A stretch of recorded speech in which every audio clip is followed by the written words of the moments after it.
오늘 말씀 제목은요, 말씀으로 돌이키는 자라고 잡은 것은 2절 말씀에 보면요, 너는 말씀을 가지고 여호와께로 돌아와서라고 이렇게 나와 있습니다. 그래서 하나님께 돌이킨다라는 것은, 여호와께 돌아오자라는 것은요, 바로 말씀으로 돌이키는 자가 되는 것이라고 할 수 있고요. 오늘 말씀의 배경은 아수르에 의하여서 이 북이스라엘이 멸망당한 그 이후 어떻게 그들을 회복시키실 것인지에 대해서 하나님께서 말씀해 주는 것이라고 볼 수가 있습니다. 그래서 이 말씀에 돌이키는 자는 어떤 자인지 두 가지로 볼 텐데요. 첫 번째로요, 말씀으로 돌이키는 자는 내 지은 죄가 보입니다. 1절에 보면요, 이스라엘아 내 하나님 여호와께로 돌아오라, 내가 불의함으로 말미암아 엎드려 졌느니라 라고 말씀해 주고 있어요. 그래서 여기 이스라엘은 북이스라엘을 말하겠죠.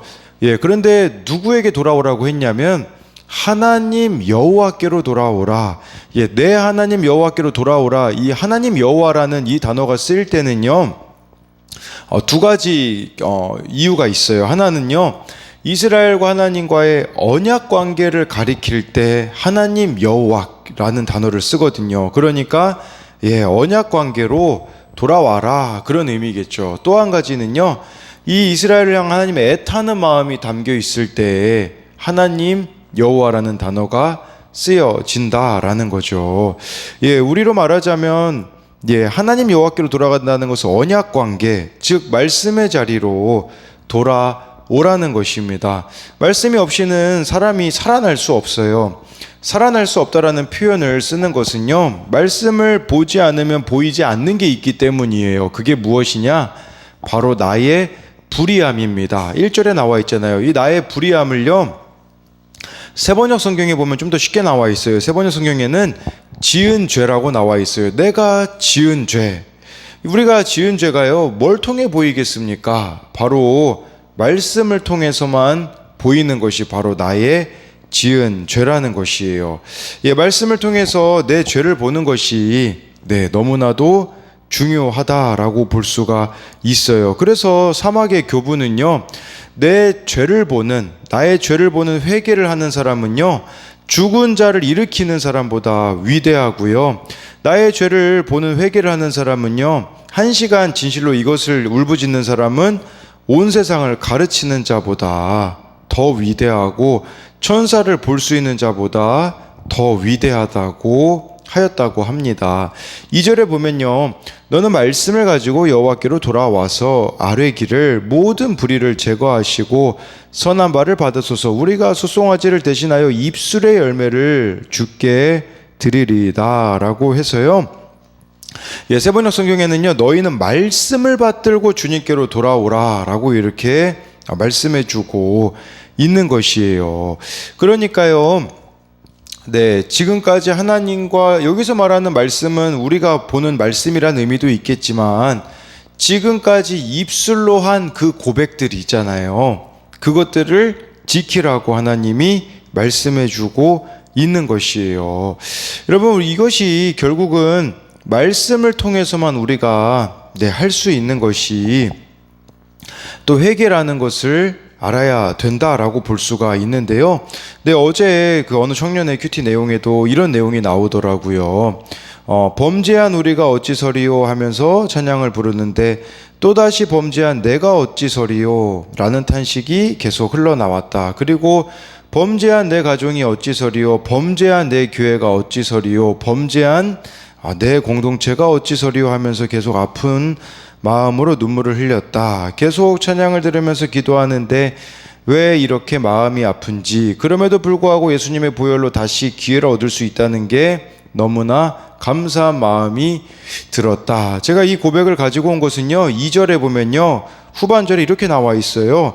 우리가 수송아지를 대신하여 입술의 열매를 주께 드리리이다. 여러분, 이 수송아지는요, 하나님께 드릴 수 있는 제물 중에 최고의 제물입니다. 그런데요, 그거보다 더 기쁘게 받으시는 게 있대요. 그것은 입술의 열매예요. 입술의 열매는 뭐겠습니까? 이거를 원어로 보면요, 우리가 황소로 우리 입술을 갚겠습니다, 이런 뜻이거든요.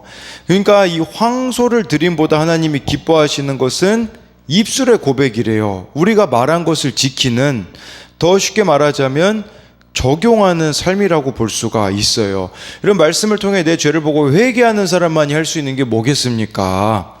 바로 입술의 고백이에요. 그것은 저와 여러분들이 삶에 하나하나 정말 그 깨달은 말씀들을 적용해 가는 거, 그걸 하나님은요 황소보다 기뻐하신다라고 말씀해 주고 있어요. 우리가 말씀으로 내 죄를 보고 회개하게 되면 구체적으로 무엇을 적용해야 할지가 깨달아지거든요. 그것을 순종하는 게 바로 입술의 고백, 즉 삶의 고백이라는 것이에요. 근데 이 고백이요 언제 이루어지겠습니까? 3절에 보면 나와 있어요.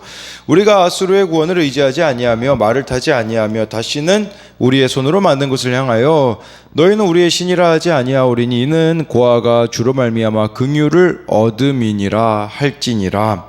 이제 북이스라엘이요 이제 아수르의 구원을 의지하지 않고 말을 타지 않는다라는 것은 군사력을 의지하지 않고 우상을 의지하지 않게 되어지는 것, 그것이 이루어지는 순간은 언제냐? 바로 고아가 될 때라는 거예요. 그래서 3절에 나와 있잖아요. 이는 고아가 주로 말미암아 긍휼을 얻음이니라 할지니라. 고아라는 것은요 북이스라엘이 당한 참담한 상황을 표현하는 것이에요. 그러니까 아마 아수르에 의하여서 멸망당한 이후에 자신들이 고아라는 걸 깨닫게 된 것이죠. 북이스라엘이요 자신들의 힘이 강하다 싶을 때는요 하나님을 알지 못하였거든요. 그런데 망하고 나니까 모든 것을 잃어버리니 고아와 같은 처지에 이르게 되어지니 고아를 긍휼히 여기시는 하나님을 깨닫게 되었다라는 것이에요. 여러분 우리도 마찬가지예요. 고아처럼 의지할 곳 없이 엎드러지는 그런 상황과 사건을 만날 때 그것이 바로 하나님이 나를 부르고 계시는, 긍휼히 여기시기 원하시는 때라는 것을 아셔야 합니다. 저도요 이걸 보면서 생각이 났던 게 필리핀에서 고등학교는 하숙집에서 살았죠. 대학교는 처음에 마닐라에 가서 이제 다른 지역이었잖아요. 의지할 곳이 없어서 자취를 하게 되었는데 그때 교회를 정하기 위해 마닐라에 있는 한인교회들을 이곳저곳 다녔는데요. 그때 저에게 가장 은혜가 되었던 찬양이 성령이 오셨네였어요. 어떤 가사 때문에 제가 가장 큰 은혜를 받았냐면 고와 같이 너희를 버려두지 않으리 내가 너희와 영원히 함께하리라. 제가 타지에서 혼자 사는 상황이 고아 같았거든요. 그러나 그 고아 같은 상황을 통해서 고아 같은 저를 긍휼히 여기시는 인격적인 하나님을 만났다라는 것이에요. 저와 여러분들이 고아처럼 여겨지는 그 상황, 그게 바로 긍휼히 여기시는 하나님을 만날 수 있는 기회라는 사실입니다. 그래서 이것에 대한 적용 질문은요, 오늘 내가 말씀으로 회개함으로 드릴 수 있는 황소를 드림보다 기뻐하시는 십자가 지는 적용은 무엇입니까? 숫송아지보다 입술의 열매를 기뻐하신다라고 하는데 그게 바로 십자가 지는 적용이 아니겠습니까?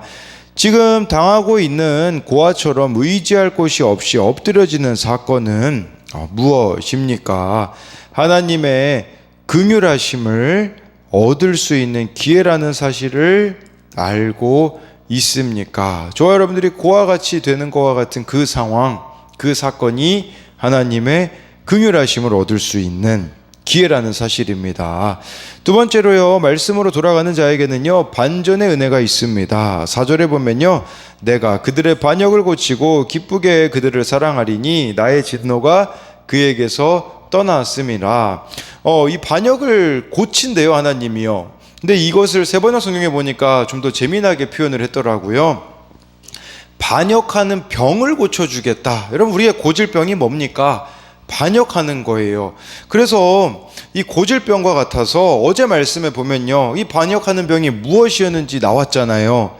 배부르고 등 따시면 하나님을 더 잘 섬겨야 되는데 배부르고 등 따시면 하나님하고 멀어지는 병, 이게 반역하는 병이겠죠. 또 어제 말씀에 하나님에 관한 것들은 최소화하고 자기를 위한 것은 최대화하면서 살아가는 것이 반역하는 병이라는 거예요. 이 고치신다라는 게 라파, 여호와 라파거든요. 근데요, 저는요, 이 말씀을 통해서 깨달았던 게 뭐냐면, 여호와 라파라고 할 때 고치신 하나님인데, 저는 단지 이것을 질병에 대한 부분만 치료할 때 쓰는 줄 알았는데, 그게 아니라 오늘 말씀에서는요, 나의 반역하는 병을 고치시는 거, 이것도 여호와 라파라는 거예요.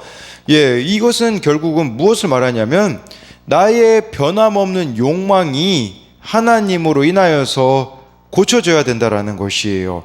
나의 이 옳고 그름이요 고쳐져서요 하나님만이 100% 옳으십니다라고 고쳐지는 것이 여호와 라파라는 거죠. 나를 그렇게 힘들게 했던 사건들, 사람들이 나의 구원을 위한 것임을 깨닫는 것도 여호와 라파라고 할 수 있어요. 더 쉽게 말하면 구속사를 깨닫는 것이 바로 여호와 라파가 아니겠습니까?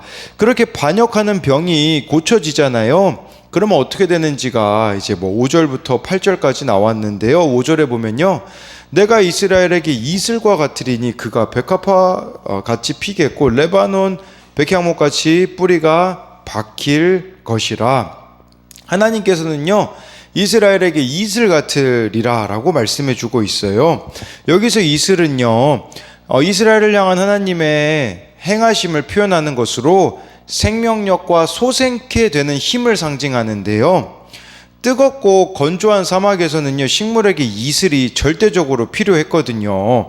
하나님이 이스라엘에게 이슬처럼 촉촉히 적셔주시는 은혜를 내리시겠다라는 것이에요. 이 이슬과 같이 촉촉히 적셔지는 은혜가 있게 되어지면 어떤 일이 벌어지냐? 6, 7절에 보면요, 그의 가지는 퍼지며 그의 아름다움은 감람나무와 같고 그의 향기는 레바논 백향목 같으리니 그 그늘 아래에 거주하는 자가 돌아올지라. 그들은 곡식같이 풍성할 것이며 포도나무같이 꽃이 필 것이며 그 향기는 레바논의 포도주 같이 되리라 라고 말씀해 주고 있어요. 6절에요, 이 촉촉히 적시는 이슬과 같은 하나님의 은혜로 어떤 일이 벌어지냐? 풍성한 열매가 맺게 되어지는데요. 그의 아름다움은 감람나무, 올리브나무 같대요. 이것은 무엇이냐면요, 우리의 겉이 아름다워진다라는 거겠죠. 뿐만 아니라 그의 향기는 레바논 백향목 같다라는 것은 속이 아름다워진다라는 뜻이에요. 즉 겉과 속이 아름다워진다라는 거예요. 매일매일 우리를 적셔주시는 그 은혜가 있으면요, 우리의 겉과 속이 동일해지게 되어지는 거예요. 아름다워지게 된다라는 거겠죠. 그런 삶을 7절에 보니까 그 그늘 아래 거주하는 자가 돌아올지니라. 세번역 성경에는요, 그들이 다시 내 그늘 밑에 살면서 라고 나오더라고요. 이제는 하나님의 통치 보호 아래에 살아가게 된다라는 거예요. 이전에는요, 이 그늘 아래가 어떤 장소였냐? 호세아 4장 13절에 보면 여기서 우상을 섬기며 풍요제의를 드리던 그 나무 그늘이요, 이제는 여호와의 그늘에 거하며 돌아오게 되어질 것이라는 것이에요. 이 모든 것이 가능해지려면 결국 내가 반역하는 병을 고쳐야 한다라는 사실입니다. 9절에 보면요, 이 호세아의 결론인데요, 누가 지혜가 있어 이런 일을 깨달으며 누가 총명이 있어 이런 일을 알겠느냐? 여호와의 도는 정직하니 의인은 그 길로 다니거니와 그러나 죄인은 그 길에 걸려 넘어지리라 라고 말씀해주고 있어요. 그래서요, 이게 호세아의 결론이라고 볼 수 있는데요, 이제는 이 지혜를 깨닫고 이 총명을 알아야 된다라는 거겠죠.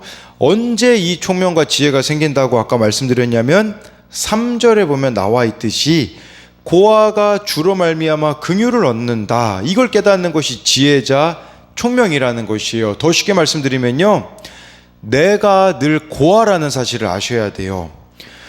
내가 늘 고아라는 사실을 안다라는 것은 무엇이냐면요, 이 고백을 드리면서 살아가는 거예요. 주님 없이는 난 아무것도 아닙니다. 아무것도 할 수 없습니다. 주님 없이는 단 하루도 살 수 없습니다 라고 고백하는 거, 이게 바로 진짜 지혜를 깨닫고 총명한 삶이라는 거죠.